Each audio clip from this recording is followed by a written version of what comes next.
mukha nyo. Hindi kayo naaawa sa Pilipino. No?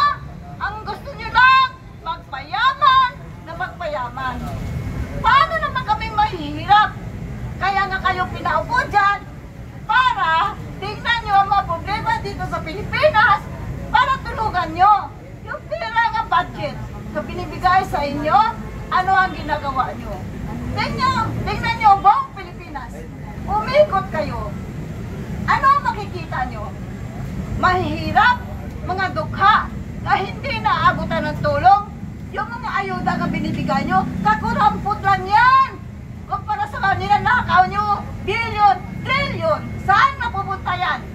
Dapat na yan, itulong nyo sa taong bayan. Hindi yung kung itapadala nyo sa ibang bansa. Doon nyo hinahabot ang pera. Pipili nyo na kung anong mga luho nyo sa buhay nyo. Hindi na kayo nakontento kung anong meron kayo. Ha? Mga walang hiya kayo. Ang kakapal ng mukha nyo. Naman kayong mga politiko, congressman, ika-BBM. Kami muna makayaman nyo. Marami kayong gold, ginto. Ano ang ginagawa nyo sa ginto sa Central Bank? Diba binibintan nyo? Umpisa kay Aquino at hanggang sa'yo. Dapat itulong nyo sa taong bayan yan. Dapat ma-improve ang Pilipinas. Ang mga eskwelahan ng mga bata sa bundok, tatawid. Nakaano sa ano? Ano ba yung tawag dyan? Yung... Yung tawag dyan? Tatawid sila. Tunay. Tapos kung mahulog pa yung mga bata, di napatay sila sa ilong. Dapat tinitingnan nyo yan. Napakawalang hiya nyo. Kahit man ang sulok-sulukan ng buong Pilipinas. Tingnan nyo. Ang ginagawa nyo. Napakawalang hiya nyo. Napakayaman ng Pilipinas. Alam ko yan. Since bata ako, inuobserbahan ko kayo lahat ng mga politiko. Sa totoo lang, hindi ako bumubuto eh. Kasi wala ko nakitang matino na presidente ng Pilipinas kung hindi si Tatay Digong. Yun ang nakikita ko. Alam nyo, Marcos, I hate you. I hate you. Sobra ng ginagawa nyo. Ang tanga-tanga mo. Napakagaling mo magsalita. You deceive us. Ha? Ang galing mo magsalita. Pero, ang mga salita mo, hanggang doon lang. Walang sa gawa. No? Binibigyan ka namin chance for 3 years. So what did you do for 3 years? Nothing. Kundi, magkaupo. Sabihin nyo, pag-upo namin, ganito-ganito. Nasa-platforma nyo. Wala. Ang platforma nyo ay magnakaw ng pera, ng kapat, ng taong bayan. Isauli nyo yan. Ibalik nyo lahat ng ninakaw nyo. Galit na galit ako sa inyo. Sorry, Mr. President. Wala kang respeto sa aming mga Pilipino. Dapat i-respeto ka namin. Pero saan ang respeto? Paano ka namin respetuhin? Pinagbaboy niyo ang Pilipinas? Nakikipagsubrata kayo sa mga Amerikano? Sorry to say that. Pero yun ang katotohanan. Ano mga dukha dito? Bakit? Isang sobrang pera na kinuha niyo sa kapan ng bayan, ipatayo niyo na mapabahay yan. Magpatayo ka ng school. Magpatayo ka ng hospital. Nangangailangan ng mga Pilipino. Hindi namin deserve yung mga kurampot na ayuda niyan. Isang 500 pesos, 2,000 pesos, 5,000 pesos. What's that? Kumpara sa mga hinilakaw nyo, ibalik nyo! Mga walang hiya kayo! Hindi ako marunong magmura. Pero ngayon, mumurahin ko na kayo mula ulo hanggang paa. Pag namatay kayo, hindi nyo madadala ang lahat ng pera na ninakaw nyo sa taong bayan. Ikaw, Mr. Browner General, I tell you, mag-isip-isip ka. Doon ka sa tama. Huwag ka sa mali. Huwag ka kumampi sa mga kademunyuhan. Kumampi ka sa Panginoong Diyos at sa taong bayan. Na nagpaparating ko sa iyo, maawa kayo. Hindi kita inaano, Mr. General Browder. I know you are such a nice guy. I know matalino ka rin. Pero isipin mo naman ang kapakanan ng taong bayan at lalo na ang mga bata na nag-aaral, mga apo hanggang sa henerasyon, hanggang sa kamatayan. Pag may nangyari kay Tatay Digong at hindi nyo na ibalik ang lahat ng pera ng taong bayan, diyan kayo malilintikan. Tandaan nyo yan ha, diyan kayo malilintikan. Sinasabi ko lang sa inyo, mamatay man ako para sa bayan ko, para sa taong bayan. I'm not afraid to die dahil dito para yan sa taong bayan. Kayo, wala kayong ginawa. Di ba? Nakaw ng pera ng taong bayan. Kayo mga senior, na katulad ko, I'm 68 years old, lumabas naman kayo sa mga bahay nyo. Hindi na yung nakaupo lang kayo, manood ng TV. Dapat makikipaglaban din kayo. Malakas pa tayo eh. Ako lalaban ako, don't die. Nasabi ko lang sa inyo, walang hiya kayo ang kakapal ng mukha nyo. Huwag na kayo magtakot-takot dyan. Umarap kayo dito sa Pilipino. O ako lang masasunod. Hindi ko lang abutin niyo sa akin eh. Bibitayin ko kayo ng pagtiwarik sa Lunita Park. At ipapafiring squad ko kayo. Yun ang tama para sa inyo, mga magnanakaw at mga kurap. Po sa mga kapusan po natin sa London, maraming po salamat. Mga kapusan po natin sa London, dito tayo pinabayaan, hanggang pataasan ng isang linggo. Opo, si Ramiguez, Pinali, papasalamat po sa mga kapusan po rito sa London, dito tayo pinabayaan ng wali. Masasabi ko lang sa mga kapusan sa mga... Visit kayo. Ito pa. Hinahamon ko rin kayo, ilang beses ka na sa inyo sinabi. Harapin nyo kami. At huwag nyong gawing kaming tanga. Kasi hindi kami tanga, hindi kami bobo para magbulag-bulagan sa katotohanan. Diba?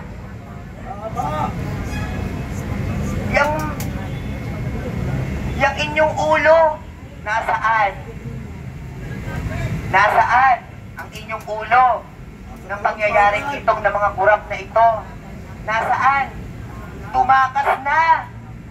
Umuwi sa kanila para hindi kami mapakinggan. Diba? Yan ba ang sinasabing matino?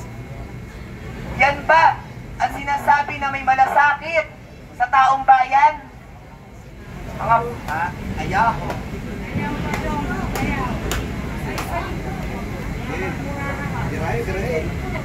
Hindi ako na pumagmura. Nakakasawa na. Nandito kami, lumalaban. Ano nga sabi ng iba? Itigil nyo na yan. Ititigil namin to kung kailan kami nandito na nagsasakripisyo. Nalalabanan ang korupsyon sa bansa natin. Nakakaawa itong mga naandito na mga homeless. Dapat yan yung mga ninanakaw nyo, yung bilyon-bilyon nyo ninanakaw, pinapagawa nyo ng kailang mga bahay. Hindi yung puro nasa bulsa nyo. Mga puta. Dapat lang murahin.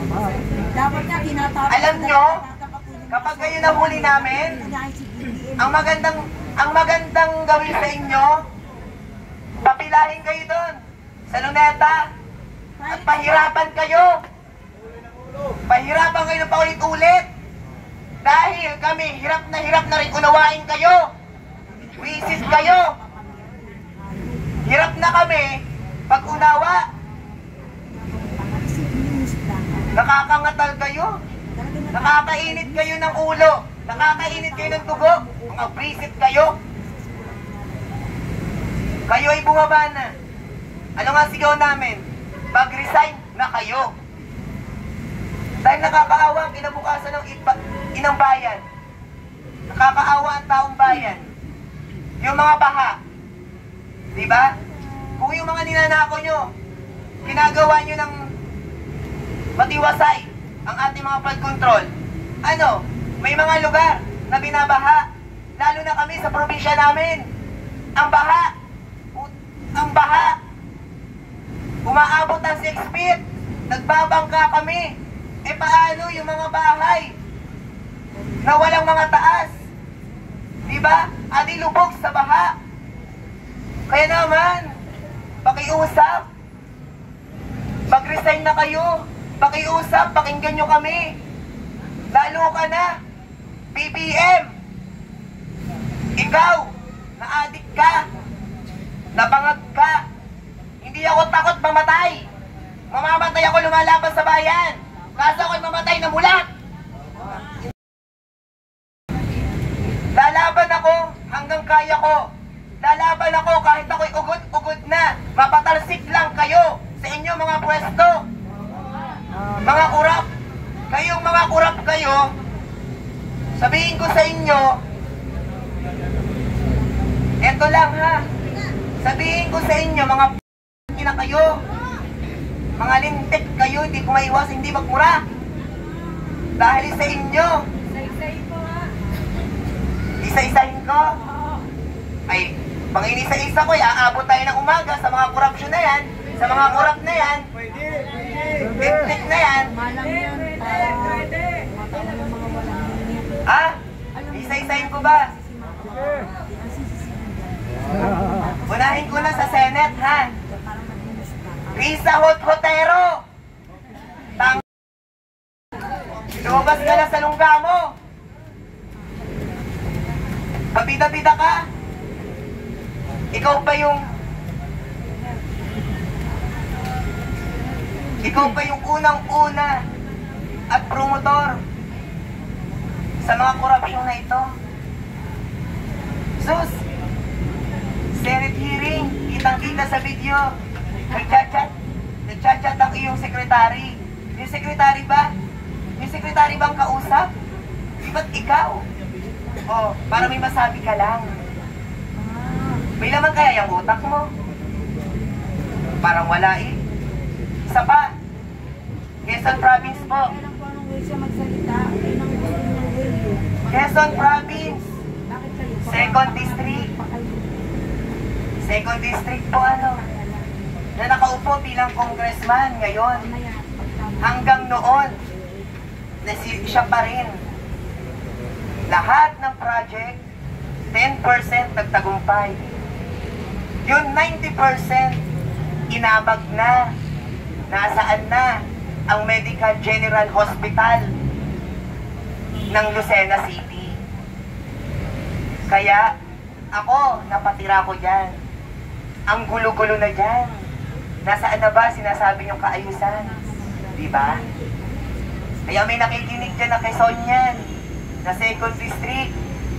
Isingin nyo, kaisipan nyo, imulat nyo ang inyong mga mata. Huwag nyo nang iboto yan. Maghihirap lang ang Second District.